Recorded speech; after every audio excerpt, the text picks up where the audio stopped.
warahmatullahi wabarakatuh.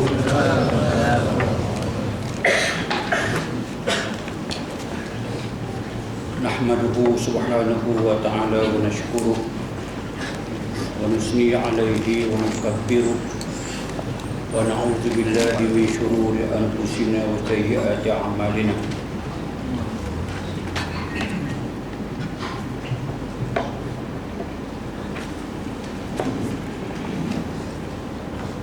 Gangguan teknikal.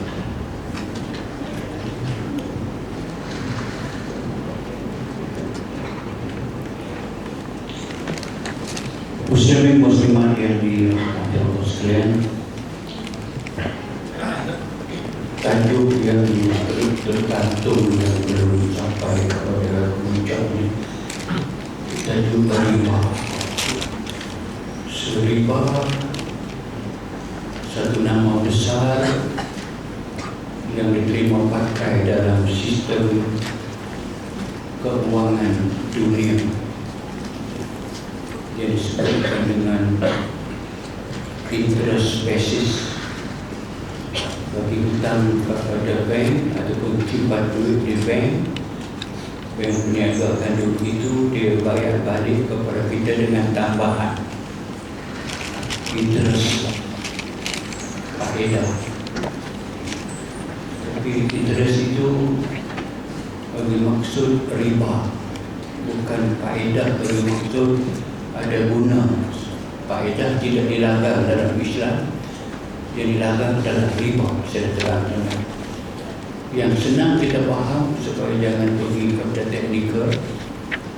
Riba ini adalah amalan orang Yahudi dulu. Dari zaman Taurat turun dulu, Nabi Musa memang sudah berlaku amalan riba dalam masyarakat orang Yahudi. Mereka popularkan sistem itu sampai menguasai masyarakat manusia zaman turunnya wahyu kepada Nabi Muhammad sallallahu alaihi wasallam, di mana masyarakat Arab jahiliyah yang diketuai oleh Pak Saudara Nabi Abbas mengamalkan riba yang berleluasa. Riba dengan senang fahamnya, yang Nabi sebut dalam hadis memudahkan orang faham, kullu qardin jarra manfaatan bahwa riba. Kullu qardin, semua hutang. Bila hutang, kita faham istilah hutang, ambil duit hari ini, bayar kemudian. Ada tangguhan masa. Nama pinjam, kan nama apa, ambil hari ini, bayar besok, lusa, tahun depan, 6 bulan.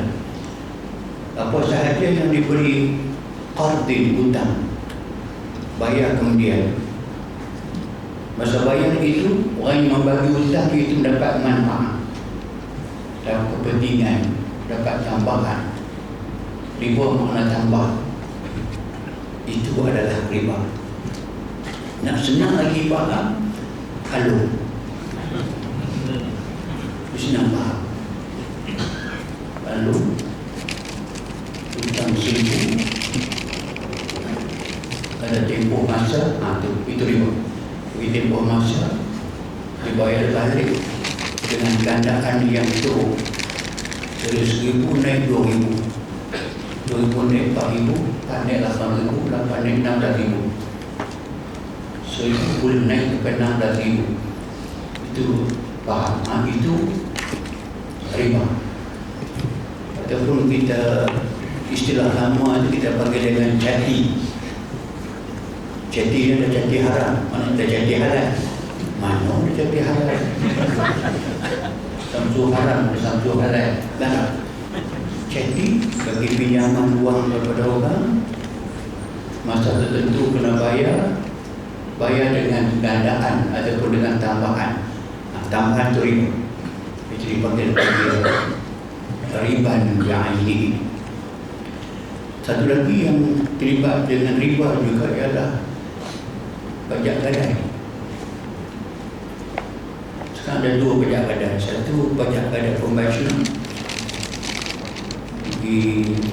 ambil duit, tinggal barang, tinggal jam, tinggal barang mat, tinggal apa yang berharga saja. 6 bulan pergi tebus balik dengan gandaan riba. Itu dia panggil dengan yang konvensional. Mengatasinya sudah ada, dipanggil ar-rahnu. Ar-rahnu istilah Quran, parihanun maqbudah. Ada sistem yang rihan itu gadai, tapi berlain pada gadai Islam dengan tidak Islam. Itu bab lain yang telah dibincang dah. Okey, menyambung malam ini. Riba memang penyakit besar dalam masyarakat, dalam ekonomi. Kalau riba yang menggunakan interest itu, dunia baru nampak. Dunia baru nampak sistem riba boleh melingkupkan sistem ekonomi dunia. Macam bank bearing, pergi pinjam, tekan orang itu dengan balik-balik dengan riba. Kalau berlaku yang hutang itu, yang ambil duit daripada bank itu, katakan 10 bilion, majoriti tidak boleh bayar balik. Orang itu pun bergerak, yang berhutang, bank pun bergerak. Itu dipanggilkan keburukan riba. Itu Islam lebih awal. Dalam Quran Allah menggunakan dua perkataan. Ahallallahu al-bay'a wa harrama riba. Allah halalkan kepada kamu tukar menukar barang atas nama bayar, jual beli, halal. Allah haramkan riba. Tanpa Allah memberi takrif riba itu apa dia? Hadis menerangkan. Adakah semua tukaran melibatkan riba? Quran tak sebut, hadis sebut. Adakah boleh tukaran barang itu membawakan kepada tidak riba? Boleh. Hadis sebut. Boleh pakai hadis ini? Boleh. Sebab Quran bagi autoriti. Wa anzalna ilaika dzikra litubayyin lin-nasi ma unzila ilaihim. Kami turunkan kepada kamu wahai Muhammad al-dzikra al-Quran. Al-dzikr al-Quran, peringatan al-Quran. Litubayyin lin-nas. Kamulah yang akan menjelaskan kepada manusia ilaihim, apa yang diturunkan kepada mereka. Satu yang diturunkan wa harrama riba. Allah haramkan riba. So apa penjelasan dia? Maka malam ni kita akan berjumpa dengan asas pengharaman riba dengan penjelasannya yang terdapat dalam halaman saya 1374 dalam bab barangan berunsur riba. Jadi kita kena faham asalnya bukan kesemua pertukaran barang itu melibatkan riba. Kalau kesemua barang melibatkan riba, tak mampulah kita nak tanggung, sebab akan terlibat kesemua riba. Syarat tahu ini, Allah Ta'ala tahu bahawa manusia, maka dikhususkan barangan riba. Barang ini jika akan tukar barang ini sama barang ini, dia melibatkan riba. Tidak banyak. Tidak banyak. Itulah yang disebutkan dengan barangan riba. Ada 6. Saya baca, riba berlaku apabila membabitkan 6 barang yang berikut: emas, perak, gandum, barley, tamak dan garam. Hadis menyebutkan az-zahab bil-zahab, riban illa ha'a wa ha'a, al-burr bil-burri riban illa ha'a, wa sya'ir bil-sya'ir riban illa ha'a, wa tamar bil-tamar riban illa ha'a. Hadis itu menjelaskan 6 perkara ini sahaja. Barang yang kalau kamu tukar dia, kamu jual dia jadi riba, melainkan ada syarat. Bukan tak boleh langsung, boleh beli zahab, beli emas dengan emas boleh, duit dengan duit boleh. Tapi ada masa dia menjadi riba, ada masa tidak riba. Tapi kena ulah dahulu, saudara faham mengatakan yang Nabi sebut tadi itu. Mana orang ramai nak berurusan dengan bawa emas dalam poket, pergi ke kedai beli barang dengan emas, nak tukar emas dengan emas, mana mungkin. Sama juga dengan al-burru bil-burri, bawa berat dengan berat. Siapa nak bawa berat dengan berat? Sebab itu maka isyarat 6 benda ini dibalik kepada ada 4 pokok. Satu, zahab bil-zahab, maknanya dia duit dengan duit, wang dengan wang. Al-burru bil-burri, bahan makanan utama satu masyarakat, satu bangsa. Kalau Arab dia gandum, Melayu beras.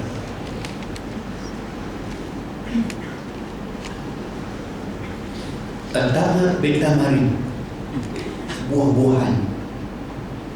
Dan yang akhir sekali,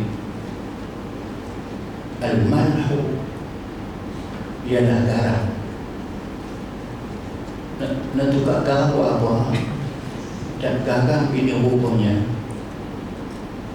istilah hari ini perisa, bahan perisa. Dia bahan. Sebab tu makanan jika tak masuk garam, tawang, tak ada perisa, maka tahu garam tercukup rasa. Maka garam pada hari ini lebih dikenali dengan nama perisa. Bila perisa, okey, dulu disebut Pemah disebut Zanjabil. Zanjabil adalah halia bahan perisa. Dan apa sahaja yang termasuk dalam bahan perisa ini, kan kita makan ada perisa nanas, perisa durian, itu dipanggil perisa. Apa sahaja bahan perisa, dia termasuk dalam barangan yang mungkin berlaku riba bila berlaku pertukaran antara perisa dengan perisa. Tapi kalau sekiranya barangan itu dia berlainan, nama berlainan tadi, daripada duit tukar dengan makanan, tukarlah macam mana pun dia tidak melibatkan riba. Pasal dia tak ada barang riba, duit. Jika tukar dengan duit, riba, tapi dengan syarat, ada syarat yang membolehkan bukan riba. Tapi kalau duit tukar dengan berat, tak riba. Kalau duit tukar dengan berat, riba. Beli berat macam mana? Faham lagi mengatakan yang dikatakan riba tadi itu yang syarat, meletakkan syarat. Kalau tukar emas dengan emas, zahab bil-zahab, boleh, dengan syarat mesti sama timbangan. Tak kisah jenis emas apa, nama emas sahaja mesti sama timbangan, tak lebih kurang. Dan berlaku tiada lebih adil, tukar menukar berlaku terus dan tidak tempoh. Bukan ambil emas saya hari ini, besok baru bagi emas ada. Tak.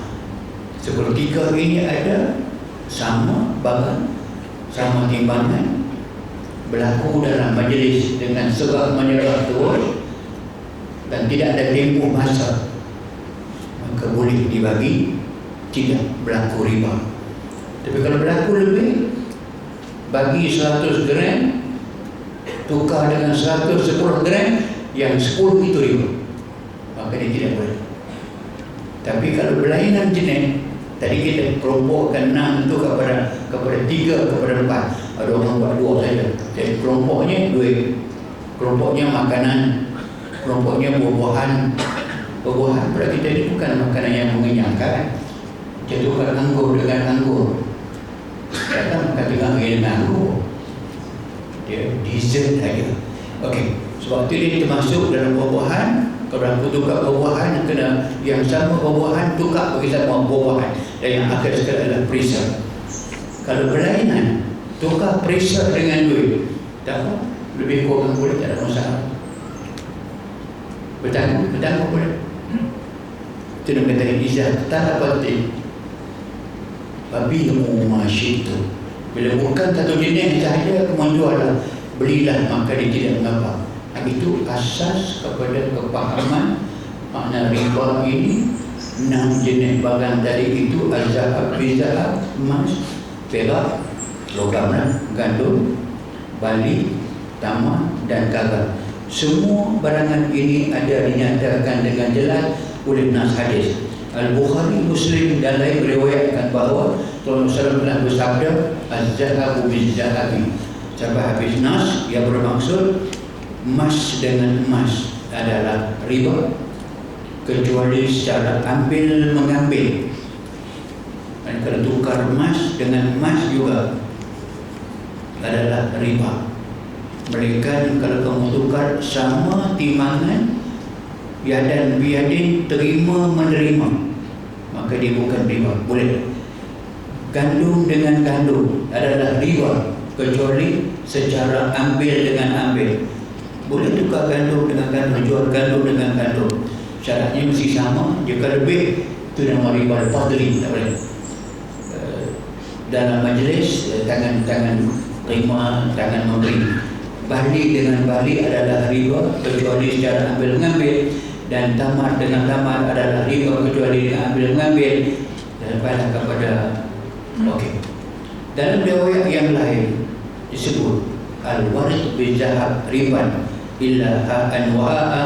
Al-warid ini duit yang diperbuat daripada dirham, duit dibuat daripada perak. So perak dengan emas ini dia riba, melainkan kalau dia sama dalam majlis yang sama dan tidak berlaku tempoh dan kelimpak kundek. Maksud secara ambil dengan ambil di sini adalah kedua-dua pihak hulur menghulur barangan yang dijual, jual beli ketika memeterai kontrak dan berlaku penerimaan dalam majlis tersebut. Tangguh tidak boleh. Kalau tangguh jadi riba. Pasal nilai barang itu hari ini tak sama dengan nilai besok. Macam kita tukar saham sebagai contoh, saham pendah ada tu. Hari ini nilai dia ada, kita tukar dengan satu nilai lain, tapi besok orang lagi, besok jatuh. Berlaku kerugian, ada untung bagi yang untung, rugi bagi yang rugi, maka dia adalah riba. Terdapat banyak nas, iaitu dalam hadis-hadis yang akan diperkatakan selepas ini, yang menyebut barangan-barangan ini dan juga garam sebagai barangan berunsur riba. So balik semula, barangan yang berunsur riba yang 6 perkara tadi itu. Pakaian bukan barang musuh riba, boleh juga, boleh tukar. Kain langsir dengan kain langsir tukar, boleh. Kereta dengan kereta hantar, motor dengan kereta tukar, macam motor kereta. Walaupun dia berlainan, boleh tukar, tapi bukan barang riba. Yang melibatkan riba tadi itu emas dengan emas, perak dengan perak, bali dengan bali, berat dengan berat, gandum dengan gandum, dan garam dengan garam. Selain daripada perkara itu, maka boleh jual. Okey, saya nak pergi kepada ailah riba sebelum itu. Selain 6 barangan, selain barangan tersebut, unsur riba juga turut wujud dalam barangan-barangan lain. Ini kerana hukum yang terdapat pada barangan yang disyariatkan tadi sebenarnya berpandukan kepada sebab ataupun ailah. Jadi ini yang saya sebut tadi. So ailah ataupun sebab bagi pengharaman itu dibalik kepada kelompok tadi. Kelompok makanan itu ailah. Dia makanan dengan makanan, dia ailah dia sama. Contoh dia jual beras tukar dengan gandum, ailah dia sama. Gandum pun untuk makan, beras untuk makan. Jika sama ailah itu, tetaplah barang itu juga termasuk dengan barang riba. Tidak boleh lebih kurang. Okey, ailah riba. Ailah maknanya sebab Mengapa dia dikategorikan sebagai riba? Ilah maknanya reason. Apa yang disebut? Ilah riba merujuk kepada ciri-ciri tertentu yang menjadikan sesuatu barangan itu disenaraikan dengan barangan yang berunsur riba. Jika unsur ini terdapat dalam urus niaga tersebut juga dikelaskan dengan urusan riba. Walau bagaimanapun ciri-ciri ini tidak digariskan dengan jelas oleh hadis-hadis dan juga tajuk ini, namun demikian para ulama fuqaha telah cuba menyenaraikan ciri-ciri ini berpandukan dengan undang-undang tersebut. Okey. Quran sebut Quran tidak menyenaraikan detail riba itu apa bendanya. So hadis menyenaraikan dengan detail ini barang riba. Tapi apa ilah dia? Kenapa ini jadi riba? Apa gaya ukur dia? Inilah yang dimasukkan sebagai ukuran. Dia kata barangan yang dinyatakan dalam hadis-hadis tadi ada yang dalam bentuk mata wang. Sudah belajar. Sebarangan yang 6 tadi itu boleh kita kelompokkan dalam mata wang. Wang dulu dinar dan dirham. Dinar emas yang dibuat kepingan 1 dinar emas. Kalau dirham kepingan juga tapi dibuat daripada perak, dia bagi dirham. So dengan itulah maka dengan sendirinya bila sebut emas perak dalam hadis tadi merujukkan kepada mata wang. Maka tukar mata wang dengan mata wang ini melibatkan riba. Tapi ingat tidak ada syarat. Adakah saudara Ketua Bapak mengatakan exchange rate, exchange bolehkah tidak jual duit Malaysia dengan duit yen, jual Malaysia dengan duit riyal di zaman orang lebih haji ini. Itu jelas dia boleh. Kerana yang kita tukar itu tak boleh tukar duit Malaysia dengan duit Malaysia. Dia satu jenis. Kalau tukar duit Malaysia dengan Malaysia, 10 tukar 10, 100 tukar dengan 100. Kalau 100 tukar dengan 110, yang 10 itu riba. Tapi tukar duit Malaysia dengan duit Saudi boleh. Ada syarat kita. Okey. Satu, anda faham? Ilah dia, sebab dia yang dia larang kerana dia adalah mata wang. Kalau mata wang bagi satu negeri, Malaysia pakai ringgit Malaysia, kalau tukar mata wang itu adalah tidaklah sama. Dengan sendiri kita mudah faham. Sebab bila kita hutang duit 100, bayar balik 100 apa? Dibayar 110 ringgit atau 200 ringgit atau lebih daripadanya, yang lebih dipanggil riba. Mata wang yang sama seperti yang pada mata wang, seperti emas dan perak. Dan ada dalam bentuk makanan. Sebuah wala saya ulang bagi saudara Bapak. Satu, mata wang, tukar mata wang dengan mata wang melibatkan riba. Belai negeri boleh. Yang kedua, kayu ukur kita ialah makanan. Makanan sini merujukkan kepada makanan yang dimakan oleh satu masyarakat dalam sebuah tempat, sebuah negeri, sebuah negara. Kalau kita beras mahsuri, tukar dengan beras mahsuri juga boleh. Sama dimakan. Kalau cupak sama cupak, sama kantang, tukar tangan menukar tangan waktu itu dan tidak bertanggung. Apa jadi kalau dia tukar beras mahsuri dengan beras malinja? Kita tahu ada beras malinja kan? Ada. Belai jenis. Nah, dia masih dikategorikan di bawah tajuk besar dia makanan. Mesti sama. Beras pulut dengan beras jawi, dia barang riba. Sebab dia balik kepada al-bur bil-bur, mesti kena sama. Beras panjang dengan beras pendek, basmati ke hidup. basmati, dia nilai dia tinggi. Dengan beras yang dibuat nasi biryani, mandilah apalagi. Selagi dia bernama beras, dia mengambil nama tajuk besar dia, makanan. Beras sama beras satu jenis, dia bakal riba. Tidak boleh ditukarkan lagi dengan satu lebih dari yang satu. Nilai besar, nilai berlainan, walaupun nilai berlainan. Sebab ini jelas daripada hadis akan jumpa nanti. Sebelum lebih awal, Bilal telah membawa kepada Nabi satu buah kurma yang cukup cantik, cukup sedap, panjang. Tengok boleh bawa. Sebab tu Nabi tak tanya lah. Sebab dia Nabi, dia tak boleh buat barang yang tak betul. Kamu ambil di mana ni? Oh, saya tukar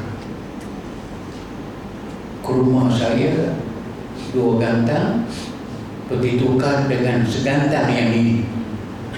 Inilah saya bawa Nabi makan. Nabi kata, la taf'al, jangan buat. Itu adalah benar-benar amalan riba. Dua gantang taman yang radi, yang kualitinya rendah, tukar dengan segantang saja taman yang junub, taman yang cukup cantik. Sebab tu Nabi tidak makan tadi. Aku Nabi makan dulu. Mana mungkin Nabi boleh masuk dalam badan dia perkara yang haram. Sebab dia tanya, maka dia tak makan. Apa nak buat? Bila sepatutnya aku pergi ambil balik yang itu, kamu jual yang 2 gantang dia, kamu jual dahulu, ambil duit, pergi beli taman ni, dapat berapa tu saja lain, barulah maka dia tidak haram. So saya nak mengatakan bahawa sebab begitu hadis menunjukkan suatu skill dalam memahami makna riba itu. Kalau satu jenis makanan sahaja, memang Islam amat melarang jual berlebihan. Sama boleh salah satu majlis, hendaklah satu majlis dan hendaklah dia ha'an wa ha'a berserah menjaga boleh itu makanan manusia seperti gandum, barley, tamak dan garam, dia termasuk dalam makanan. Jadi saya kategorikan garam itu dimasuk dalam perisa. Okey. Berdasarkan kepada fakta ini dapat disimpulkan bahawa kayu ukur, seperti benchmark, kayu ukur yang menerima dia pakai bagi menentukan sesuatu barangan itu untuk riba atau tidak adalah mata wang dan makanan. Itu kayu ukur dia yang melibatkan masalah riba tadi itu. Kita nak simplify daripada 6 perkara tadi itu, dia mata wang dan makanan. So daripada kandung, daripada kandungnya, barleynya, tamarnya, garamnya, semua termasuk makanan. So yang makanan ini kalau satu jenis, jangan berlaku pertukaran. Sebab muamalah Islam ini, jual beli itu dipanggil aqdu muawalah bainal tarafaini. Satu akad, satu kontrak, muawalah, tukar menukar. Awak tukar duit dengan barang, tukar barang dengan barang. So berlaku pertukaran bainal tarafain, antara kedua pembeli dan penjual.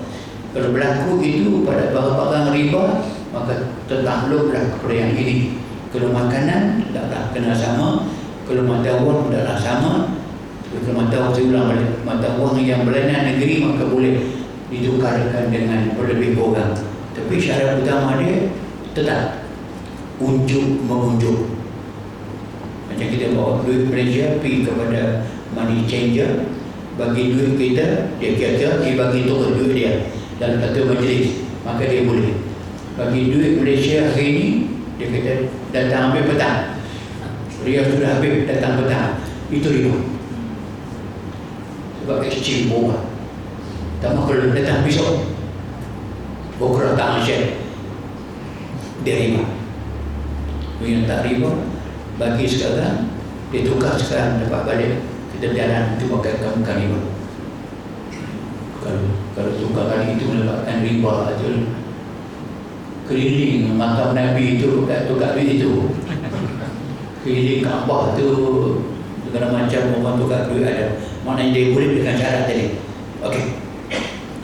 Tanpa mengambil kira sukatan atau timbangan. Tak.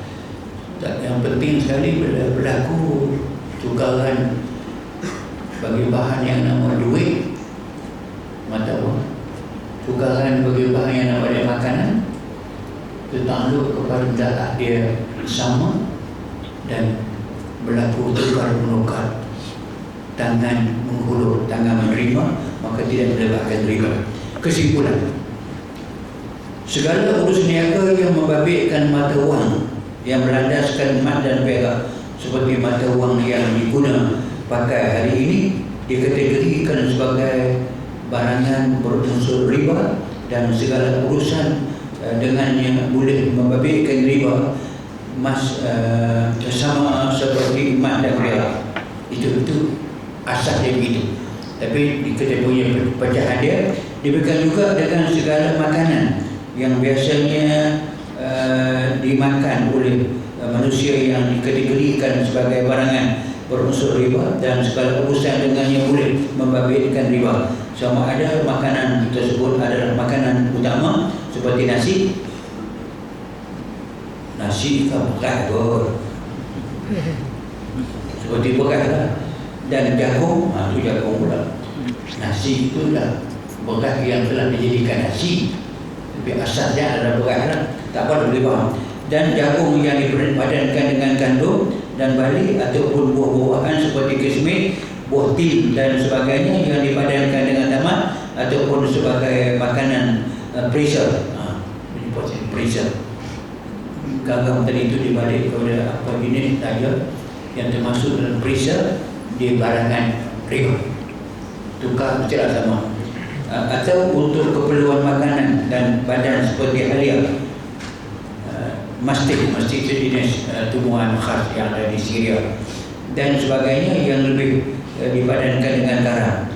Barangan lain yang bukan dalam bentuk mata wang, barangan lain yang bukan dalam bentuk mata wang atau bukan bentuk makanan tidak dikategorikan sebagai barangan berunsur riba.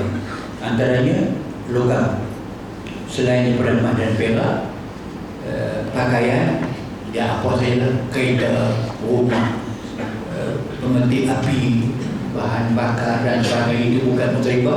Maka itu semata makanan yang pada kebiasaannya menjadi makanan utama kepada bukan manusia, rumput, apa sajalah yang dikatakan manusia, boleh membabitkan tidak termasuk dalam urus niaga berunsur riba. Kesimpulan yang telah anda faham, 6 perkara tadi itu dirujukkan kepada mata wang dan kepada makanan. Yang bukan mata wang, yang bukan makanan seperti beg tangan, rumah, ada kereta sebagainya, maka bukan unsur riba. Bila bukan unsur riba, maka jual belilah. Fabi'u ma syi'tum, boleh berjual beli tanpa ada sebarang sekatan syarak yang nak menunjukkan dia tidak boleh kerana dia riba. Okey. Memudah kita faham lagi jenis dan hukum riba. Hukum riba jelas dia haram dan dosa yang besar, dan tidak ada satu pun hukum haram dalam syarak, dalam hukum Islam tidak ada satu pun yang Allah haramkan barang itu yang diikuti dengan ancaman Allah akan perangi mereka habis-habisan, melainkan pengharaman riba saja. Allah haram zina tapi tidak ada ancaman kerosakan akan mengikuti mereka. Allah haram mencuri, haram bohong, tapi tidak ada yang diancam macam riba.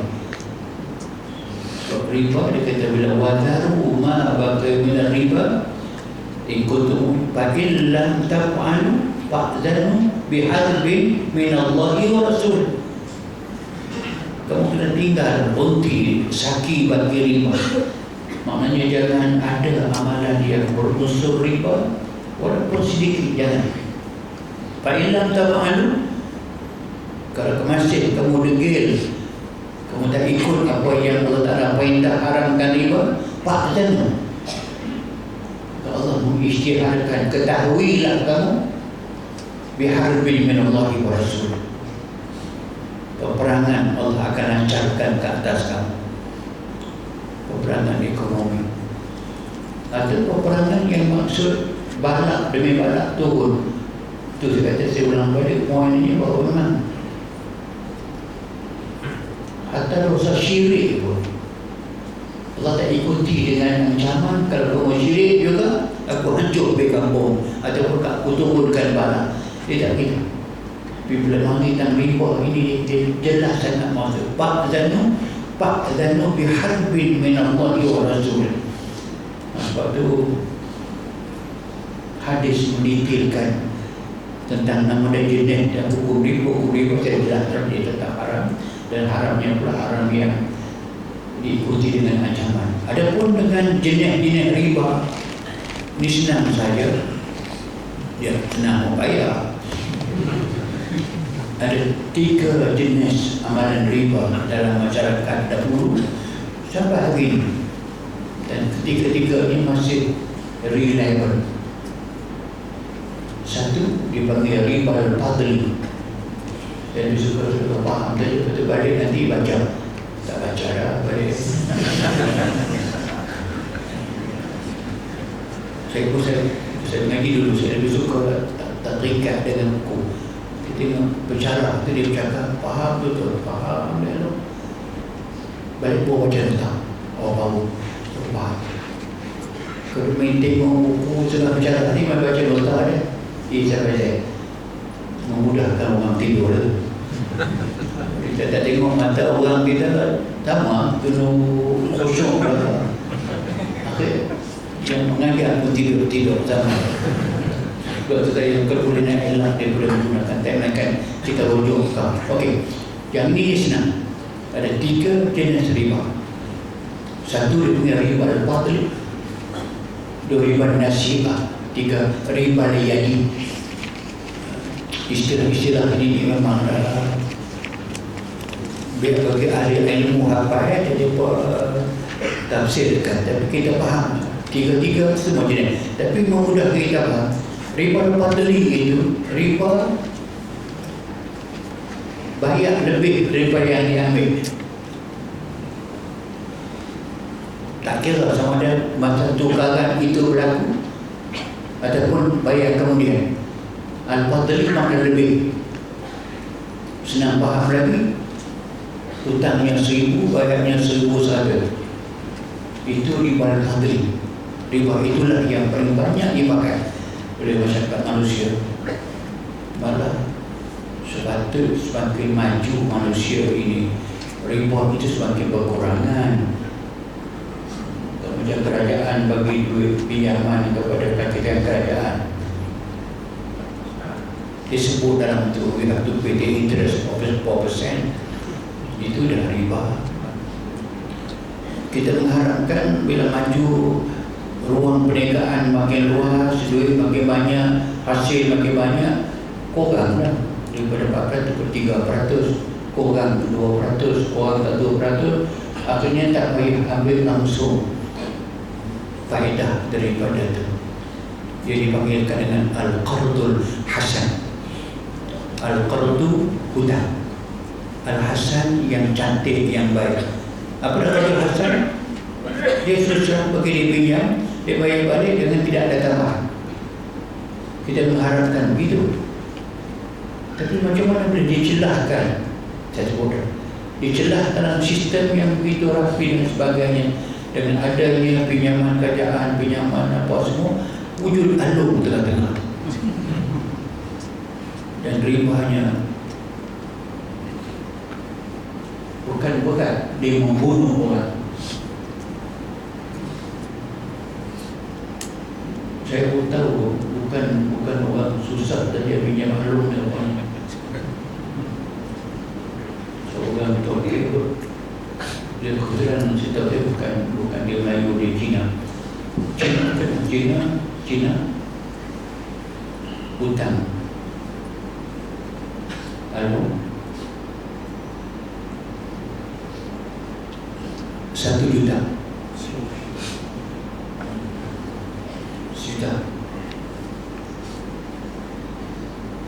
Rugi berniaga, tak boleh bayar,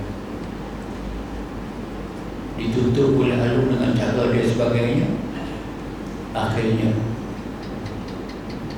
rumah dia banglo nilainya 4 juta dia ambil oleh hutang juta. Rumah dia berangkat dia nilai 4 juta. Kalau setidak-tidaknya 2 juta daripada fossil value 2 juta. Jadi kena bayar dengan bayar rumah dia bagi kepada alung. Anda nampak tak? Dia membunuh orang dan sebagainya. Sebab tu saya kata dia unsur riba. Apa itu? Riba lepas tu hutang bayar balik dengan lebih sikit, lebih banyak, sikit pun. Sebab tu yang saya sebut awal tadi, kullu qard hadis Nabi, kullu qardin jarra manfaatan bahwa riba. Setiap hutang yang kamu ambil faedah daripada hutang itu, pemberi hutang mengambil faedah daripada hutang itu, ada tambahan daripada apa yang dia beri, bahwa riba. Dia riba atau riba al-fadl. Kedua, riba nasi'ah. Nasi'ah tempoh. Macam nama nasi'u ziyadah bil kufri. Dia bagi tempoh pegang tak boleh bulan ni dia ubah kepada bulan lain. Tapi nasi itu tempoh. Maksudnya dia hutang hari ini bayarannya bertempoh. Besok, minggu depan, bulan depan, tahun depan, ataupun lepas raya. Bila pergi tutup lepas raya, ni raya puasa dan lepas raya haji, dua raya banyak. Okey, sebagai tempoh yang dikenakan kepada peminjam adalah riba. Saya sebut tadi dah. Kata jika sama pun tukarkan barang riba, beras dengan beras, ambil beras hari ini, tukarannya nak bagi minggu depan ataupun musim depan ataupun bulan depan, walaupun sama bayar tapi dia jadi riba pasal nilai itu sudah berubah. Okey, sebab itu dipanggil an-nasi'ah, riba bayar dengan bayar tempoh. Dan yang ketiga, riba riyadi. Riba riyadi itu senang cerita, bahawa asas kepada jualan yadan riyadi, serah menyerah. Serah barang, ambil duit. Serah duit, ambil duit. Yadan riyadi. Tapi riba riyadi inilah yang nak beli barang tak diserah, yang nak terima pada barang tak serah itu. Terima besok atau terima lusa. Itu dipanggil riba riyadi. Tetap berlaku riba. Tapi jangan lupa yang saya cakap ni, tetap kena faham, ini bagi tukaran barang yang melibatkan riba. Tadi makanan, tadi RM2, tadi perisa. Yang itu, kalau yang bukan itu maka jualan. Itu adalah kesimpulan yang senang dipahami daripada semua yang tadi. Terima kasih. Anda baca dah keempat semua tadi. Riba riyadi habis.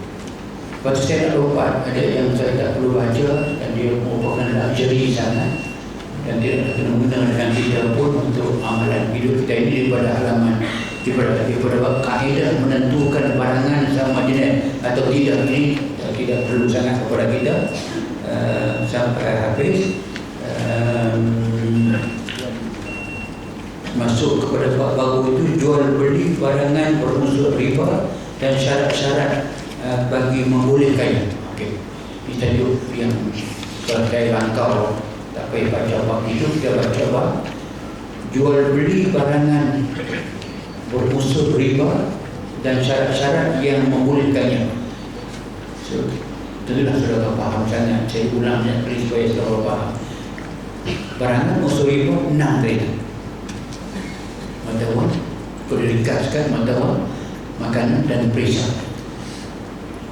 Tak boleh jual barang yang sama melibatkan riba. Hanya boleh jual barangan itu dengan syarat berikut. Bukan tak langsung boleh. Apa dah syarat dia?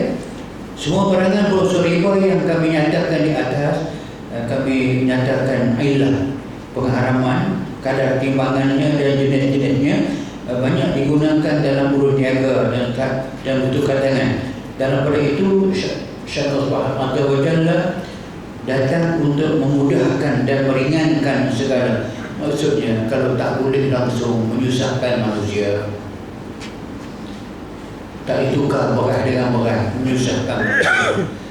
Tak ditukar wang dengan wang, dia menyusahkan manusia. Sedangkan agama ini datang kepada manusia untuk mengangkat kesusahan manusia. Bagi maksud yuridullah bikumul yus, Allah menghadapi kemudahan kepada kamu, Allah tidak menghadapi kesusahan kepada kamu. Dan urusan agama tidak ada yang tidak boleh, melainkan ada syarat-syarat yang membolehkan. Itulah maka disebut lagi, dikatakan atas dasar ini Allah membenarkan manusia berjual beli dan bertukar barangan, tetapi dengan syarat-syarat tertentu. Jika segala syarat ini dipenuhi, urus niaga tersebut sah, kerana syarat-syarat ini membersihkan urus niaga mereka daripada segala unsur riba yang diharamkan dan yang boleh. Okey, ada syarat membolehkan. Apa yang pertama? Barangan yang sejenis. Apa dia kata? Apabila jual beli membabitkan barangan berunsur riba dari jenis yang sama, dalam keadaan ini ialah riba juga sama. Contohnya kandung dengan kandung, gula dengan gula, dan perak dengan perak. Jual beli ini perlu memenuhi 3 syarat. Boleh? Dengan 3 syarat. Syarat yang pertama, kontrak tersebut mestilah tunai. Tersebut tadi, maknanya berlakunya tukaran barang itu secara tunai, biskan kepada hadis yadan biyadin. Syarat yang pertama. Syarat yang keduanya, penerimaan mesti berlaku dalam majlis itu. Dia bagian berangkat, tak boleh berlaku terima besok. Tadi kalau riba nasihat dia bertakut, tak boleh takut. Kalau riba yadi itu berarti itu barang yang nak dibeli pun tidak ada, barang tukaran pun tidak ada, kemudian baru terima. Suatu maka syarat barang riba tadi boleh. Syarat kata boleh dengan satu, hendaklah barang itu sebab menyebab, dan yang keduanya hendaklah berlaku penerimaan jaga terus dan itu okey. Bis kepada itu maslan bimislin yadan biyadin ha'a wa ha'a. Yadan biyadin sama dengan sama, tak boleh lebih kurang. Ingat balik kita tadi muktamar tadi, muktamar yang baik ditukar dengan muktamar yang kurang baik, 1 dengan 2. Nabi kata itu adalah riba, kena sama. Itu masa bicara masih. Kalau beras pun tak kira jenis apa, segantang mesti tukar dengan segantang juga. Dia ada beras pulut, tapi dia orang penyakit angin, tak boleh makan pulut. Nak tukar dengan beras Malaysia, okey. Tapi segantang dengan segantang. Nak sahkan macam mana? Kena terus menegur, jangan hutang. Kena bayar terus menegur, tangan seorang menyerah dan ambil mengambil. Dengan ada 3 syarat itu, maka boleh berlaku penjualan barang riba tidak menjadi riba. Okey, barangan tidak sejenis tetapi mempunyai ilah yang sama. Ini satu lagi contoh yang kedua. Tadi kita sebutkan tentang barangan yang sejenis. Yang kedua ni barangan tidak sejenis.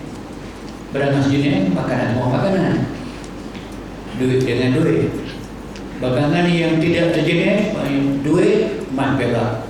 Nak ditukarkan dengan barang. Barang jenis lain, duit jenis lain, maka boleh beli. Kalau nak samakan, nak beli sekantang beras, kena bawa duit sekantang. Mampu tapi sekantang duit punya. Kalau duit siling